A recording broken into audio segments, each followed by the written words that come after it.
Dito, tinalunan ko nga yung buhaya dito, pero hindi ako yung tumalon, si Yosong, at napatay ko yung deaths ng buhaya dito. At nakikita ko gamit ilong na nagpupush yung Torres sa base, kaya hinabol ko siya dito, pero hindi ako yung humabol, si Yosong. Kaya dito, pinagbigyan ko naman siya kahit di siya nang hingi.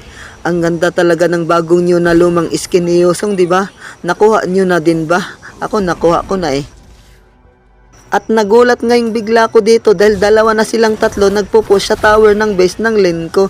Buti na lang nahanap ko agad yung hindi ko hinahanap at tinalunan ko ito, pero hindi ako yung tumalon, si Yosong. Muntik ko pang madouble kill silang tatlo. At dito nga, lumipad na ako dito, pero hindi ako yung lumipad, yung dragon ni Yosong. At nasetan ko yung 4 na 5 6 na kalaban, kaya namatay yung deaths niya. Siyempre, tinipihan ko yung recall, o diba? At dito nga, lumipad na naman ako, pero hindi ako yung lumipad, si Yosong.